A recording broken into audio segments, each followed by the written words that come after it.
What's good, everybody? Happy Friday. It's Al. At home. Would like to be outside, but it's a little rainy. So I'm just sitting here. Going to do part 3 for the ladies, how to find or how to recognize a good brother. We're looking at Boaz and Ruth, the model for many women of how of a good brother, a good man. And so we're going to do part 3. We've done part 1 and 2. We did part 2 last week. It's been a few days, so we're going to do part 3. We're looking at how to recognize, how to see, or how to find a good man, a good brother. And there are a few things that we looked at in reference to Boaz, his character, how he was a man who, that his reputation preceded him, how he went out of his way to make Ruth comfortable, how he didn't try to control her, and still was the man that she was, that was able to still try to make her comfortable, even when she wanted to do her own thing and still glean in the field. He still went out of his way to make her comfortable. And so we talked about looking for those characteristics, ladies, in a man, and that, you know, when you see those characteristics, you know you're dealing with a good brother, or potentially a good brother. I'm going to look at something else today, as we look at part 3 of this video, that women need to know, that helps you recognize a good brother. And it's, again, we're looking at Ruth, and so we're going to tie it into Ruth and Boaz.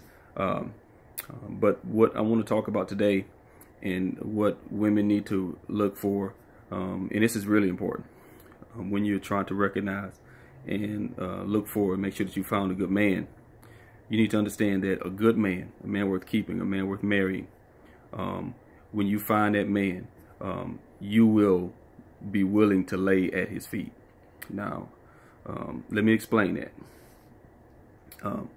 In the book of Ruth, Ruth gets advice from Naomi, her mother-in-law. We'll dig into that in a minute, about the advice that Naomi gave. But Ruth, basically what she does is she takes the advice from Naomi, her mother-in-law, and she goes and she lays, as Boaz sleeps, she lays and she uncovers his feet. It's a Jewish ritual custom, and she lays at his feet, which that signifies that she is willing to be under his covering. And if you know anything about a man and woman relationship, you know that the man is the covering for the woman. And Boaz did not have to beg or bully her into doing this. As a matter of fact, he didn't even expect it. But she did it of her own accord, her own mind, her own decision.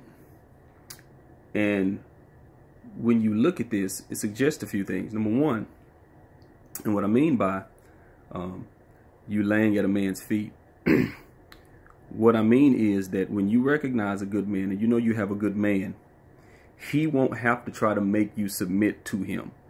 You will want to willingly do it on your own. One of the things that's been overwhelming in man-woman relationships is men constantly trying to beat women over the head with be submissive, be submissive, be submissive.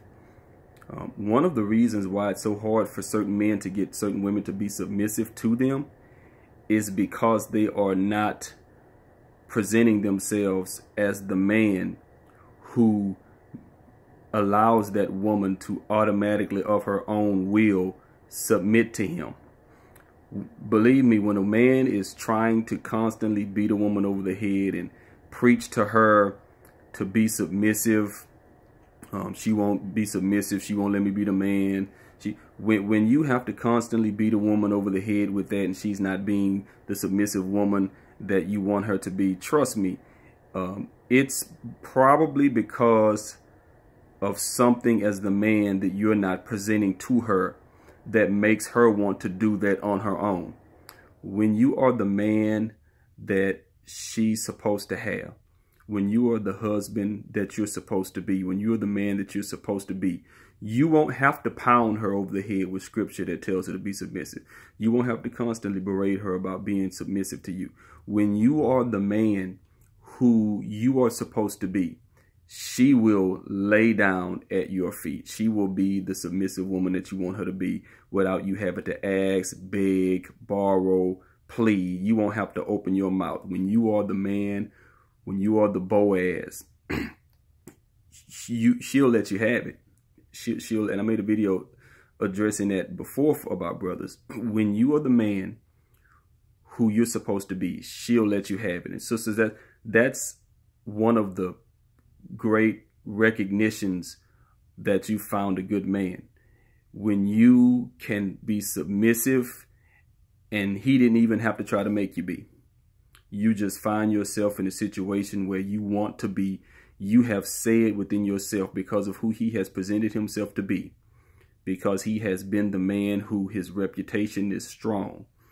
He always makes me comfortable. He shows me that he can be a husband, a provider. He can make me comfortable. I feel protected in his arms. I feel comfortable with him, with his family. He doesn't try to control me, even when I want to do my own thing. When you are that man, ladies, when he is that man, you will submit to him, no problem, no questions asked. And if you are finding yourself in a situation where you're finding it hard to submit to a man that you're with, you need to check and make sure that he is the man for you. Because when he is the man for you, you will lay at his feet. Remember, I told you that Ruth, what she did, uncovering his feet, laying at his feet, that was the tradition that showed, I want to be under your covering. And so a submissive woman is saying, I want to be under your man, honey, baby, I want to be under your covering. I am the submissive woman now that I never thought I could be, or you didn't know that you had, because I'm saying to you, I want to be under your covering. You're the one. And remember, sisters, you hold all the cards. We have to ask all the questions. You have to give all the answers. Going back to when we were at elementary school, we asked you, what's your name? You got to answer. What's your phone number? Will you go out with me? Will you go to prom with me? Will you come meet my mother? Will you marry? We have to ask you all the questions. So you hold all the cards. And whenever you as a woman have decided, I'm going to submit to this man, I'm going to lay at his feet, you know that you have yourself a good man. Now, I said I was going to address Naomi, who is Ruth's mother-in-law. One of the reasons why Ruth knew to do what she did was because Naomi advised her. Let me say this. Naomi was the mother-in-law. Her husband was dead. Her dating days were over. She was advising her young daughter-in-law, number one, how to act around a good man. Number two, girl, you got yourself, you dealing with a good man. Here's what you need to do. And too many times, our young sisters today, young women today, don't know what to do when they recognize a good man, when they see a good man, when they know they're dealing with a good man, because the sisters who are now on another level, in another stage in their life, won't be the advisors. They won't be the Naomis that they're supposed to be. Big mama, you can't compete with your granddaughter for men. Mother, you can't compete with your daughter for men. You even if you still are dating, you can't date like her. You have to be the mother. You have to be the auntie. You have to be the grandmother. You have to be the big sister. You have to be the one who advises her. One of the reasons why some of these young girls are so messed up, because the old sisters won't play their role. They don't want to be the advisors and teach young girls how to act. They want to compete with them. Hey, I mean, you look at all of the school teachers sleeping with teenage boys. Mama can't tell daughter how to be a good young lady because she's peeping her boyfriend, trying to get her for herself. And so I believe that one of the pivotal parts in this story is that Naomi advised Ruth and told Ruth, Ruth, this is a good man. Now, baby, let me tell you how to keep this good man. And too many women aren't doing that. Is it because women are jealous and envy of young girls? Or is it because a lot of women who are mothers today, and don't take this personal, don't keep them in the comment section. Is it because too many women today don't know and never knew how to keep a man to begin with? Is it because baby girl, her mama is a baby mama, whose mama was a baby mama, whose mama was a baby mama, and all that's been in that lineage is baby mamas, no wives? Young girls, find you somebody. If you don't have anybody in your immediate circle of family who's a wife or was one, lost a husband or what have you, but has experience in marriage, knows how to have someone marry them. Pop the question. Be married, be a wife, be a mother.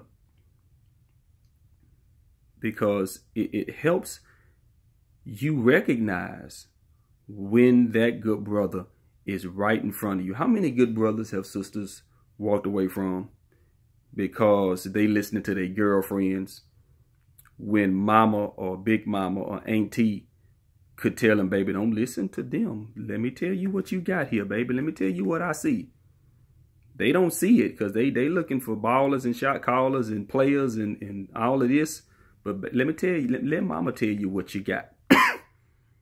And so that's part of Ruth's story, is that she was able to lay at Boaz's feet, number one, because of how good of a man he was to her.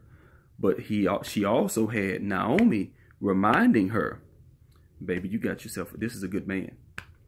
And so sisters, take that bit of advice, if you will. Brothers too, if you're listening. You know you have you a good man when you will willingly lay down at his feet, when you will willingly submit to him, when you will willingly be that woman who cooks him dinner and gets his slippers and does speak softly to him, call him baby. Men, you have to get women there. You have to be that brother to get women to that point. You can't just force them there because you thought that's what the Bible said, or that's the way your daddy was. No, sir. You have to get women there. Woman, when a man has you there, were you willing to be that submissive? And you may have had 2 or 3 boyfriends and they could never get you there before. But you know you got a good brother when he gets you to be that woman, that submissive, that lays down at his feet, that says, I want you to be my covering. Take that. Don't forget to follow me at Al Prince II on YouTube. Spread the word. Look up other videos. If you missed the first 2 parts of this How to Find a Good Man, How to See a Good Man, Is He Boaz series, go on my YouTube page. Look up the videos. They're there for you. I hope you enjoy. Hope somebody's helped. God bless you. Have a good weekend.